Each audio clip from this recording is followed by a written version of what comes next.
नमस्कार. बाळूमामाचे दर्शन या यूट्यूब चॅनलवरती आपल्या सर्व बाळूमामाच्या भक्तांचं स्वागत आहे. भक्तांनो, आजच्या या व्हिडिओच्या माध्यमातून आपण जेव्हा घरात भगवंताचा वास असतो म्हणजेच आपल्या घरामध्ये भगवंत राहत असतात त्याच्याबद्दल 11 संख्येत मी तुम्हाला या व्हिडिओच्या माध्यमातून सांगणार आहे. ठीक आहे, तर सर्वांनी ऐका. चांगलं चांगलं चांगलं श्री सद्गुरू संत बाळूमामाच्या नावानं चांगलं. भक्तांनो, जेव्हा घरात भगवंताचा वास होतो तेव्हा मिळतात हे 11 शुभ संकेत. जर दररोज सकाळी तुम्हाला हे संकेत मिळत असतील तर समजा की तुमच्या घरात ईश्वरांचा देवांचा वास येत आहे, झाला आहे. ते कोणते कोणते संकेत आहेत हे आपण आजच्या या व्हिडिओच्या माध्यमातून बघणार आहे. ठीक आहे. भगवंताला प्रसन्न करण्यासाठी लोक खूप पूजापाठ आणि व्रत करत असतात. भगवंतासमोर सकाळ संध्याकाळ दिवा लावण्यापासून ते भोग अर्पण करतात, जेणेकरून भगवंताची कृपा त्यांच्यावर राहावी आणि त्यांना जीवनात कोणत्याही प्रकारच्या समस्यांचा सामना करावा लागू नये. ठीक आहे, हे तर आपण सर्वजण जाणतोच आहोत, माहीतच आहे की आपल्याला. ठीक आहे, भगवंताची पूजा आणि अर्चना केल्यानंतर ते आपल्यावर खुश होतात, प्रसन्न होतात. पण तुम्हाला माहीत आहे का भक्तांनो की ते आपल्याला याचा संकेत देतात? तर चला जाणून घेऊया त्या संकेताबद्दल, जे तुम्हाला सांगतात की भगवंताची विशेष कृपा तुमच्यावर आहे. जेव्हा तुम्ही पूजापाठ करता तेव्हा ईश्वराचा वास तुमच्या घरात होतोच. तो प्रत्यक्ष स्वरूपात असतो, ठीक आहे, किंवा अप्रत्यक्ष असतो. भक्तांनो, ते घरात वास करतात तेव्हा तुम्हाला जाणवतोच अनेक वेळा की तुम्ही त्यांना पाहते असाल. अनेकदा असं होतं की भक्तांनो, भगवंत तर तुमच्या घरात वास करतात पण तुमच्या काही चुकांमुळे हे परत निघून जातात. तुमच्या काही कर्मामुळे ते भगवंत निघून जातात भक्तांनो. कारण त्यावेळी अनेक लोक ही चूक करतात. ते अधूनमधून पूजापाठ करतात आणि मग सोडूनही देतात. पुन्हा काही दिवसांनी पूजा करतात आणि ती सोडून देतात. तर भक्तांनो, हे सर्व योग्य नाही. त्यामुळे ईश्वर निघून जातात हे तुम्ही कधीच विसरू नये. अनेक लोक असेही असतात ज्यांच्या घरात ईश्वर वास करतात पण त्यांना स्वतःला याची कल्पना नसते आणि ते स्वतःच त्यांचा अपमान करून त्यांना परत पाठवतात. असं म्हणतात की मी तर रोज ईश्वरांची पूजा करतो पण तरीही ईश्वर मला दिसत का नाहीत? तर तुमचे हे सगळे कर्म तुमच्या ईश्वराला दृष्ट करण्यासाठी टाकतात, लक्षात ठेवा. म्हणून आज आपण या व्हिडिओच्या माध्यमातून भगवंताचे संकेत कशा पद्धतीने होणार आहे त्याबद्दल सविस्तर माहिती जाणून घेऊया, ज्यामधून तुम्ही स्वतः जाणून घ्याल की ईश्वर तुमच्या घरात आले आहेत. तर चला जाणून घेऊया या संकेतांबद्दल, या माहितींबद्दल. पण त्याआधी जर तुम्हाला वाटत असेल की लक्ष्मी मातेची कृपा तुमच्यावर राहावी तर या व्हिडिओला एक लाईक नक्की करा.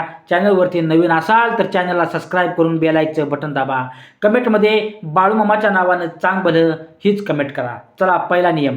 जेव्हा तुम्ही झोपलेला असता आणि ब्रह्ममुहूर्तामध्ये उठता, रोजच तुमची झोप याच वेळी खुलते. तसेच जर ब्रह्ममुहूर्तामध्ये तुम्हाला असं स्वप्न दिसत असेल की तुम्ही मंदिरात पूजा करत आहात, भक्तांनो तुम्ही मंत्राचा जप करत आहात, तर ब्रह्ममुहूर्तावर पाहिलेली अशी स्वप्ने सुद्धा याचे संकेत असतात की ईश्वर तुमच्या घरात आहेत.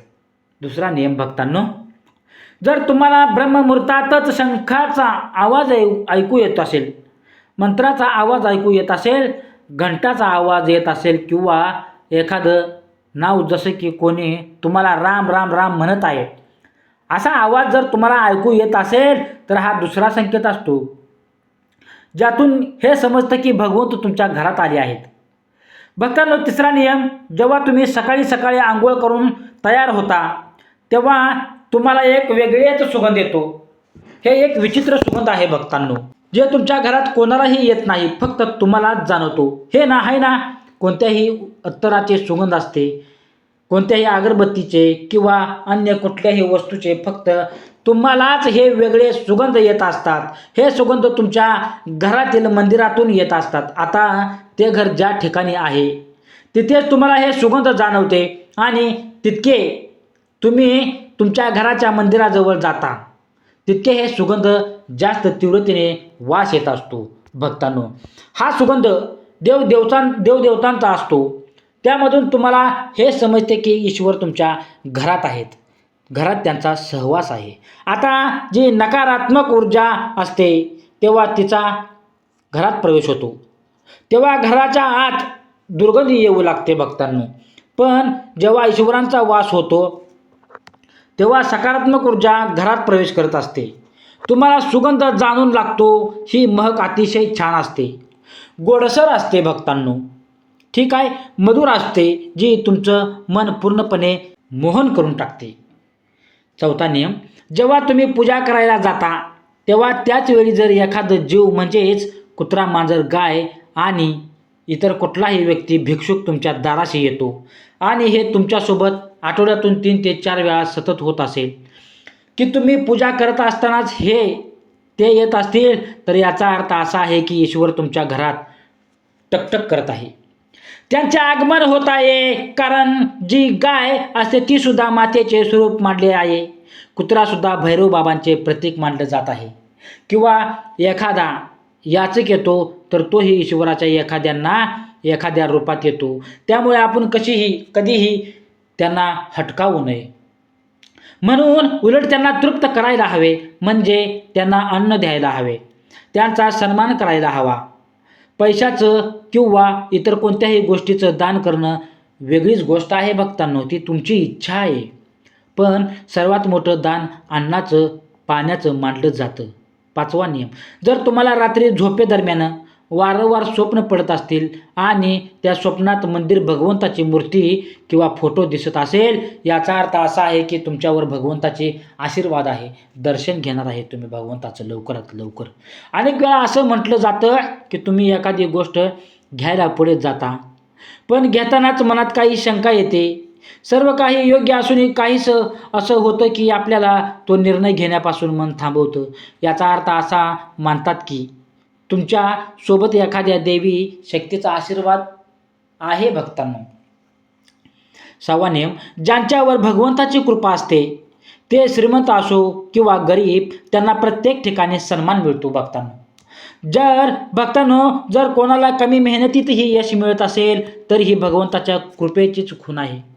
भगवंत त्यांना सर्व काही अडचणींपासून वाचवत असतो, अडचणी सगळ्या दूर करत असतो. ज्यांच्यावर भगवंत प्रसन्न असतात ते प्रत्येक परिस्थितीत आनंदित राहतात. लक्षात ठेवा, त्यांच्या जीवनात कितीही दुःख का असेना ते नेहमी आनंदीच राहतात.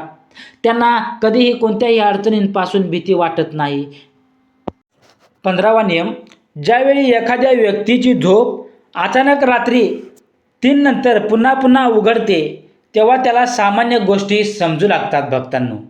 हा संकेत अतिशय शुभ मानला जातो. असं मानलं जातं की रात्री 3 नंतर देवी देवतांच्या शक्ती जागृत होतात, ज्या की तुमच्याशी बरेच काही सांगू इच्छितात. अशा वेळी तुमचं पुन्हा 3 नंतर उठणं यशस्वी होण्याचं लक्षण असतं. त्याचवेळी रात्री 3 नंतर देवी देवतांकडून मागितलेलं वरदान कधीच व्यर्थ जात नाही भक्तांनो.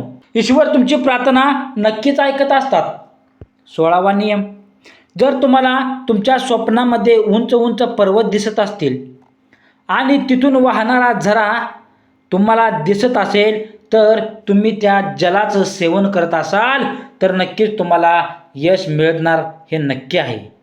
जर तुम्ही तुमच्या शिक्षणाचा योग्य उपयोग करून कुटुंब चालवत असाल तर हे ईश्वरी कृपेने शक्य आहे.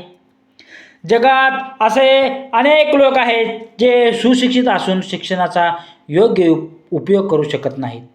त्यांची तब्येत चांगली राहते, त्याच्यावरही परमेश्वराची विशेष कृपा असते. परमेश्वरांचा चांगल्या प्रकारे आशीर्वाद असतो भक्तांनो त्यांच्यावर. तब्येत बिघडल्यामुळे फक्त शरीरावरचं परिणाम होत नाही तर मोठं आर्थिक नुकसानही होतं. म्हणूनच निरोगी शरीर असलेल्या लोकांनी स्वतःला भाग्यवान समजावं. जर तुम्हाला भक्तांनो आयुष्यात चांगला जोडीदार मिळाला असेल तर हेही तुम्हाला परमेश्वराच्या कृपेने शक्य आहे. एक चांगला जीवनसाथी तुमचं संपूर्ण जीवन सुखमय बनवू शकतो, सुखात ठेवू शकतो तुम्हाला. पण जर जोडीदार चांगला मिळाला नाही तर पूर्ण जीवन भांडणं आणि त्रासामध्ये जातं. लक्षात ठेवा. 17वा नियम, जर एखाद्या व्यक्तीचं अपत्य आज्ञाधारक असेल तर हेही परमेश्वराच्या कृपेने लक्षण आहे. नाहीतर आजच्या युगात बहुतेक लोक आपल्या अपत्यांमुळेच नाराज आहेत, दुःखी आहेत. योग्य अयोग्य यामधील फरक करण्याची क्षमता ज्या लोकांकडे आहे त्यांच्यावर त्यांच्या ईश्वर देवतेचा आशीर्वाद कायम राहणार. 15वा नियम, ज्यावेळी एखाद्या व्यक्तीची झोप अचानक रात्री 3 नंतर पुन्हा पुन्हा उघडते तेव्हा त्याला सामान्य गोष्टी समजू लागतात. भक्तांनो, हा संकेत अतिशय शुभ मानला जातो. असं मानलं जातं की रात्री 3 नंतर देवी देवतांच्या शक्ती जागृत होतात, ज्या की तुमच्याशी बरेच काही सांगू इच्छितात. अशा वेळी तुमचं पुन्हा 3 नंतर उठणं यशस्वी होण्याचं लक्षण असतं. त्याचवेळी रात्री 3 नंतर देवी देवतांकडून मागितलेलं वरदान कधीच व्यर्थ जात नाही. भक्तांनो, ईश्वर तुमची प्रार्थना नक्कीच ऐकत असतात. 16वा नियम, जर तुम्हाला तुमच्या स्वप्नामध्ये उंच उंच पर्वत दिसत असतील आणि तिथून वाहणारा झरा तुम्हाला दिसत असेल तर तुम्ही त्या जलाचं सेवन करत असाल तर नक्कीच तुम्हाला यश मिळणार हे नक्की आहे. जर तुम्ही तुमच्या शिक्षणाचा योग्य उपयोग करून कुटुंब चालवत असाल तर हे ईश्वरी कृपेने शक्य आहे. जगात असे अनेक लोक आहेत जे सुशिक्षित असून शिक्षणाचा योग्य उपयोग करू शकत नाहीत. त्यांची तब्येत चांगली राहते त्याच्यावरही परमेश्वराची विशेष कृपा असते. परमेश्वरांचा चांगल्या प्रकारे आशीर्वाद असतो. भक्तांनो, त्यांच्यावर तब्येत बिघडल्यामुळे फक्त शरीरावरचं परिणाम होत नाही तर मोठं आर्थिक नुकसानही होतं. म्हणूनच निरोगी शरीर असलेल्या लोकांनी स्वतःला भाग्यवान समजावं. जर तुम्हाला भक्तांनो आयुष्यात चांगला जोडीदार मिळाला असेल तर हेही तुम्हाला परमेश्वराच्या कृपेने शक्य आहे. एक चांगला जीवनसाथी तुमचं संपूर्ण जीवन सुखमय बनवू शकतो, सुखात ठेवू शकतो तुम्हाला.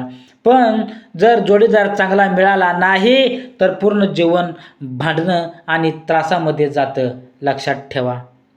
17वा नियम, जर एखाद्या व्यक्तीचं अपत्य आज्ञाधारक असेल तर हेही परमेश्वराच्या कृपेने लक्षण आहे.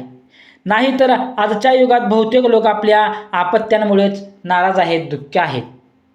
योग्य अयोग्य यामधील फरक करण्याची क्षमता ज्या लोकांकडे आहे त्यांच्यावर त्यांच्या ईश्वर देवतेचा आशीर्वाद कायम राहणार. भगवंताचे दर्शन स्वप्नात येणाऱ्या लोकांवरही देवी देवतांची कृपा असते. तर परमेश्वराला पाहणं प्रत्येकासाठी शक्य नसतं. भक्तांनो, ज्याचं रागावर नियंत्रण आहे, ज्याचं मन शांत आहे, तो प्रत्येक परिस्थितीत स्थिर राहून निर्णय घेऊ शकतो. अशा लोकांवर ईश्वराचा हात असतो. भक्तांनो, म्हणूनच ते शक्य होतं. 18वा नियम, भगवंत आपल्याला त्यांच्या खऱ्या रूपात दिसत नाहीत, पण काही लोक असेही असतात जे भगवंतासमान मानले जातात. यामध्ये आई वडील, गुरु किंवा ब्राह्मण येतात. यापैकी कोणीही पूजेदरम्यान भक्तांनो तुमच्या घरी येत असेल तर हे खूप शुभ मानलं जात असतं. तुम्ही त्यांना घरातून रिकाम्या हाताने पाठवू नये. पूजेदरम्यान जर भगवंताच्या मूर्ती किंवा प्रतिमेसमोर एखादं फूल किंवा माळ तुमच्या जवळ पडली तर ते खूप शुभ संकेत आहे. भगवंत येण्याचा, तुमच्या घरात भगवंत असण्याचा शुभ संकेत आहे. यावरून समजतं की भगवंताची कृपा तुमच्यावर आहे आणि तुमची मनोकामना लवकरच पूर्ण होणार आहे, तुमची इच्छा लवकरच पूर्ण होणार आहे.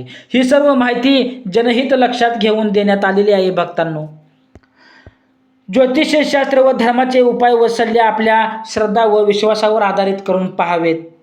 व्हिडिओचा उद्देश फक्त तुम्हाला चांगला सल्ला देणे या संदर्भात आम्ही तुम्हाला या प्रकारचा दावा करत नाही. भक्तांनो, पण तो व्हिडिओ तुम्हाला आवडला असेल, व्हिडिओला माहिती उपयुक्त तुम्हाला वाटली असेल तर चांगली वाटली असेल तर चॅनलला सबस्क्राईब करायला विसरू नका. ठीक आहे, कमेंटमध्ये बाळूमामाच्या नावानं चांग भलं आणि जय महालक्ष्मी असे लिहा. ठीक आहे, तर चांग भलं बाळूमामाच्या नावानं चांग भलं.